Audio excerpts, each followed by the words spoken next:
Para tratar el tema de la acción contractual o de las controversias contractuales, debemos tener en cuenta que cuando se celebra un contrato estatal existen dos etapas. La primera etapa se denomina precontractual, que quiere decir que es la que se da antes de la celebración de este contrato. Y es en este momento que se da el proceso para seleccionar al contratista, a través del medio de selección que aquí se adopte.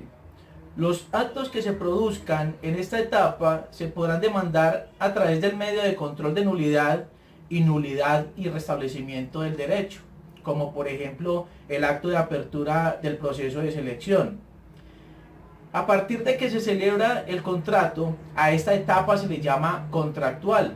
Por lo tanto, cualquier controversia que se suscite en esta fase se podrá demandar a través del medio de control de controversias contractuales.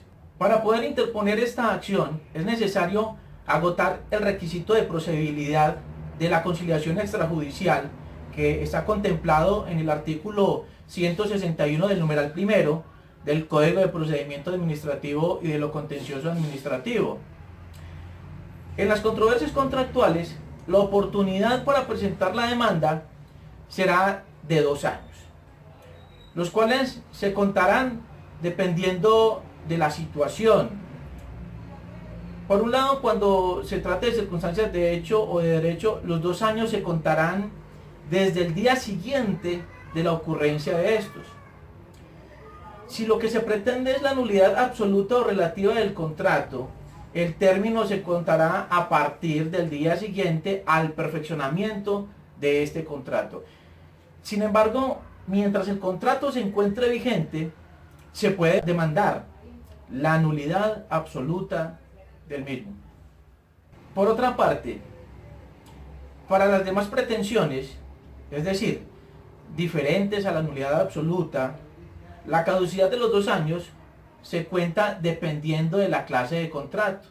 Por ejemplo, en los contratos que no requieren liquidación, el término de los 2 años se cuenta a partir del día siguiente de la terminación, de conformidad con lo que señala el literal J del artículo 164 del Código de Procedimiento Administrativo y de lo Contencioso Administrativo.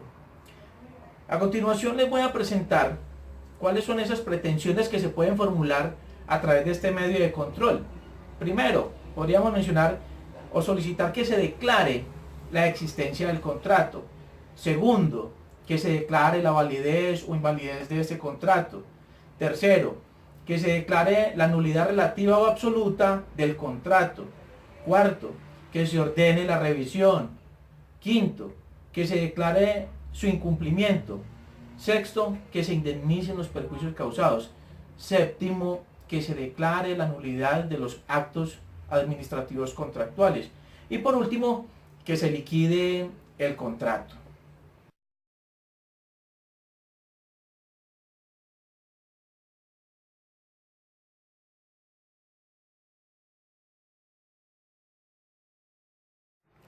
Motivos de discusión. Cualquiera de las partes de un contrato del Estado podrá pedir que se declare su existencia o su nulidad, que se ordene su revisión, que se declare su incumplimiento, que se declare la nulidad de los actos administrativos contractuales, que se condene al responsable a indemnizar los perjuicios y que se hagan otras declaraciones y condenas.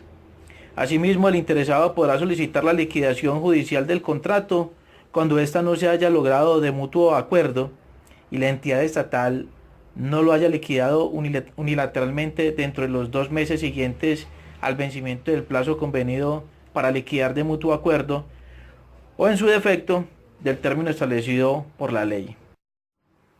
Actos separables en particular. Primero, el acto de adjudicación, que trata de la resolución por la cual se adjudica el contrato, que puede ser impugnada mediante la acción de nulidad y restablecimiento del derecho, o en acción de nulidad objetiva, dentro de los 30 días siguientes a su comunicación, notificación o publicación. Si se deja vencer este término para ejercer la acción, ya el acto separable no puede ser atacado, salvo que se demande como fundamento de la nulidad absoluta del contrato. Segundo, declaración de desierta de la licitación o concurso. La nueva ley contractual ha ajustado todos los mecanismos para evitar la declaratoria de desierta de una licitación o de un concurso, la cual únicamente se admite cuando existen motivos o causas que impiden la escogencia objetiva del contratista, como cuando la entidad, al hacer el estudio de las ofertas, encuentra que ninguna de ellas se ajusta a los pliegos de condiciones a pesar del llamamiento a contratar. Nadie se presenta a ofertar o las propuestas presentadas se encuentran incompletas, con una omisión de tal naturaleza que impiden la ejecución del objeto en condiciones de funcionamiento adecuado. A pesar de esta disposición, se debe tener en cuenta que existen eventos distintos a la escogencia objetiva que obligan a hacer la misma declaración, como cuando se presentan hechos o actos sobrevinientes al inicio del concurso o licitación que hagan irracional la ejecución de este contrato. Por ejemplo, cuando el municipio inicia los trámites para la construcción de una carretera y antes de adjudicar el contrato, la nación decreta una carretera nacional paralela que reemplaza en su función y con mejores condiciones técnicas a la municipal. O en su defecto, cuando se decreta la construcción de un tramo de una vía con motivo de la visita anunciada del Papa y dicha visita ha sido cancelada. Tercero, los actos de calificación y clasificación en el registro de proponentes. Cualquier persona puede impugnar la calificación y clasificación que un inscrito haya efectuado ante la Cámara de Comercio. El acto administrativo de la Cámara de Comercio que decida la impugnación puede demandarse en acción de nulidad y restablecimiento del derecho. La invalidez de dicho acto puede afectar la validez de la adjudicación y del contrato mismo, pues, como se sabe, la calificación y clasificación del proponente en dicha entidad da lugar a establecer la capacidad de contratación y, con base en ella, se le hace la adjudicación. Prueba de esto es que si no se tiene la capacidad mínima exigida, no puede participar en la contratación. Y más aún, es posible que el proponente tenga una capacidad teórica, pero la real o disponible sea inferior, no pudiendo la entidad estatal adjudicarle este contrato. En este sentido, estaríamos ante una inhabilidad temporal que impide al proponente contratar. Cuarto, los demás actos previos al contrato.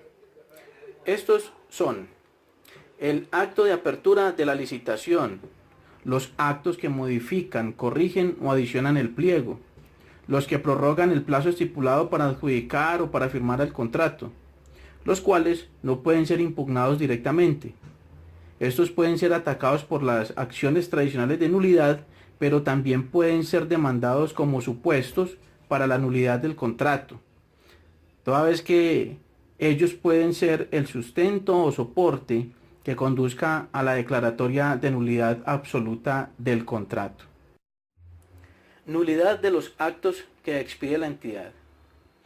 Bien, tratándose de la acción ejercida contra un acto administrativo, la cual se puede iniciar una vez esté en firme el mismo, luego de agotar la vía administrativa, es necesario que procesalmente el actor solicite al juez la declaratoria de nulidad del acto, aunque lo haga en ejercicio de la acción contractual, y que consecuencialmente se restablezca el derecho en la forma que considere adecuada con la individualización precisa de las pretensiones. La nulidad puede ser absoluta o relativa, pero también encontramos otras dos formas de nulidad, que son la nulidad parcial y la nulidad virtual. Si nos referimos a la nulidad parcial, encontramos que también está previsto en el Código de Comercio en el artículo 902 y dice que en la contratación estatal puede haber nulidad parcial del contrato cuando recae sobre una o varias cláusulas del mismo, pero que si la nulidad parcial declarada impide que el acto pueda existir, el juez debe proceder a la declaratoria de nulidad de la totalidad del contrato. Por ejemplo, la nulidad de la cláusula que consagra la forma de entrega de los bienes o de la cláusula que consagraba el pago por la entidad mediante financiación del mismo contratista, y no existe previsión en el presupuesto para su contratación.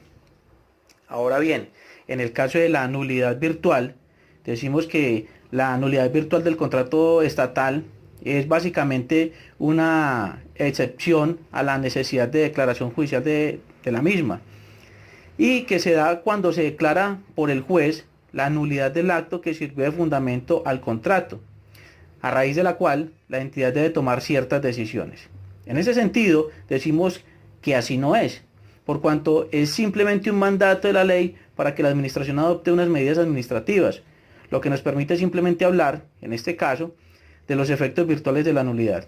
Ahora, en este caso, se obliga a que inmediatamente el representante legal de la entidad proceda a dar por terminado el vínculo contractual, mediante acto debidamente motivado, y a ordenar su liquidación en el estado en que se encuentre, reconociendo al contratista las prestaciones ejecutadas hasta ese momento, con la limitación que corresponde a los casos de nulidad por objeto y causa ilícita. Tal medida supone que, como es lógico, el contrato no se haya terminado. Ahora, si ya se terminó, no operan los efectos de la nulidad virtual, por lo que si se quiere derivar alguna consecuencia de la nulidad del contrato, debe solicitarse judicialmente dentro del término de los 2 años. Las causales de nulidad absoluta hacen referencia al artículo 44 de la Ley 80 de 1993, que señala las causales de nulidad absoluta, remitiéndose también a los casos previstos en el derecho civil y comercial, donde dice que rige la contratación estatal conforme a estas normas, y es la razón por la cual al estudiar las causales de nulidad hay que incluir las que correspondan al tipo de contrato que haya de celebrarse y a las reglas generales sobre la capacidad, el consentimiento válido, el objeto lícito y la causa lícita. De manera un poco más explicativa, nombraré 6 causales de nulidad absoluta. Primero, los contratos estatales son absolutamente nulos en los casos previstos en el derecho común. Segundo, cuando se celebren con personas incursas en causales de inhabilidad o incompatibilidad previstas en la Constitución y la ley. Tercero, cuando se celebren contra expresa prohibición constitucional o legal. Cuarto, cuando se celebren con abuso o desviación de poder. Quinto, cuando se declaren nulos los actos administrativos en que se fundamenten. Y sexto, cuando se celebren con desconocimiento de las reglas sobre tratamiento a las ofertas nacionales y extranjeras o con violación de la reciprocidad. Características individuantes de la acción contractual. Vamos a mencionar 14 características. Primero, finalidad. Permite que las partes del contrato puedan controvertir todos los asuntos relacionados con las diferencias que se presenten entre la entidad y el particular contratista. Segundo, legitimación. Pueden ejercer la acción tanto los particulares contratistas como las entidades contratantes. Ahora, si se trata de la solicitud de nulidad absoluta del contrato, están legitimadas las partes, el Ministerio Público y el tercero que acredite un interés directo de la obtención de la declaratoria de nulidad.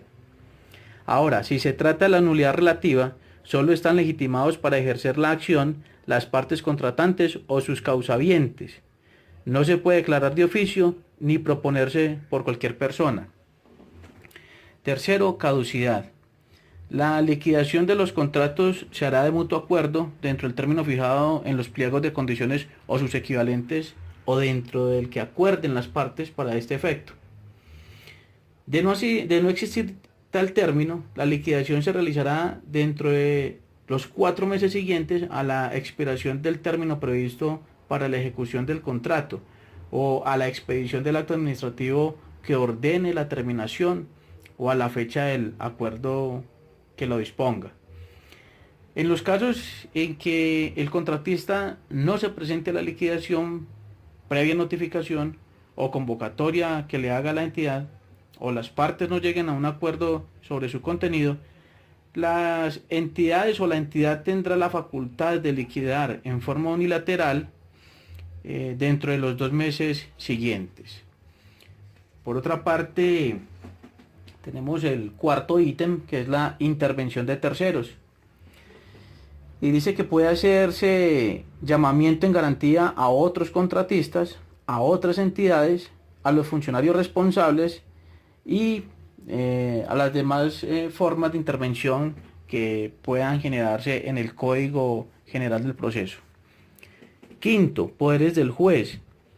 El juez en la sentencia, si declara la nulidad de un acto administrativo contractual, condenará al pago de los perjuicios que se hayan originado, teniendo en cuenta la condena integral, especialmente en los que declaran la caducidad del contrato. Si se trata del incumplimiento de la entidad y se encuentra acreditada su responsabilidad, debe proceder a condenar al pago de los perjuicios causados utilizando las fórmulas matemáticas actuariales para indexar la condena y de esta forma representan una verdadera indemnización. Sexto, agotamiento de la vía administrativa. Los actos contractuales no admiten sino el recurso de reposición, según lo contempla el artículo 87 de la Ley 80 de 1993, pero no es obligatorio. Ahora, para proponer la acción de controversias contractuales, no es necesario agotar la vía administrativa, pero se aclara que en el evento de ejercerse el recurso de reposición, el acto que decide el mismo, expreso o tácito, debe demandarse dentro de la petición de nulidad que haya de proponerse, o de lo contrario, existiría una inepta demanda por la no individualización del acto demandado. Séptimo, el petitum. Si se demanda la nulidad de un acto contractual, la pretensión debe contener, en primer lugar, la solicitud de nulidad del acto y, en segundo lugar, la condena consecuencial a que aspira el actor. Si se demanda el incumplimiento del contrato por alguna obligación pendiente a cargo de la entidad, si el aspecto fue incluido en la liquidación del contrato, lo primero que hay que solicitar es la nulidad del acto que liquidó unilateralmente el contrato y que como consecuencia de la nulidad se decrete el incumplimiento de la entidad, además de que se condene al pago de la indemnización y se hagan las compensaciones a que aspire el contratista. Ahora, hay que tener en cuenta que si se pide la nulidad de la adjudicación, el juez no puede ordenar la ejecución del contrato. 8. Desistimiento. En la acción contractual se actúa en interés particular del demandante, pues tiene un contenido meramente patrimonial, con algunas excepciones en materia de nulidad absoluta. En tal virtud, atendiendo las posibilidades de renunciar a los derechos por quien tiene capacidad de disposición, se puede desistir de la acción. 9. Transacción. La Ley 80 de 1993 regula especialmente los mecanismos de solución rápida de los conflictos, admitiendo que cualquiera que sea válido para poner fin a las divergencias entre el contratista y la entidad podrá intervenir. 10. El allanamiento. De acuerdo con el principio de economía y los mecanismos de solución rápida de conflictos que trae la Ley 80 de 1993, nada impide el allanamiento en los hechos y las pretensiones que la entidad considera procedentes en favor del contratista. 11. Conciliación. Puede conciliarse en cualquiera de sus formas, extrajudicial, prejudicial y judicial, pero en todos los eventos debe aparecer o deben aparecer las pruebas que acrediten la responsabilidad de la entidad para que el juez pueda homologar el acuerdo de conciliación. Si algún sujeto fue vinculado al proceso por llamamiento en garantía y no acepta la conciliación o no concurre a ella, el proceso deberá continuar frente a él. Por otro lado, el mecanismo de la conciliación se convirtió en un requisito de procedibilidad de esta acción a partir de la Ley 1285 de 2009, en su artículo 3, sin el cual la acción no podrá ser adelantada ante el juez administrativo. 12. Costas. Es decir que procede la condena en costas para cualquiera de las partes vencida en el proceso, sea pública o privada, y además en las acciones de contenido patrimonial, como lo son las acciones de nulidad y restablecimiento, reparación directa, acción de grupo, acción de repetición y contractuales, además de las costas cuando sean procedentes. Hay que agregar el arancel judicial, el cual fue reglamentado con la ley 1394 de 2010. 13. Derecho de postulación. La acción de controversias contractuales debe iniciarse por conducto de abogado titulado, regla que rige tanto para los particulares como para las entidades públicas, requisito que se mantiene para trámite de la conciliación extrajudicial prevista por la ley 1285 de 2009. Por último tenemos el punto 14 y es el procedimiento, y dice que este procedimiento se sigue para la acción de controversias contractuales dentro del cual se puede ejercer las pretensiones de nulidad y restablecimiento con autonomía propia. Igualmente, como en el proceso de reparación directa, tiene notas especiales relativas a la posibilidad del llamamiento en garantía y presentar demanda de reconvención, además de denunciar el pleito.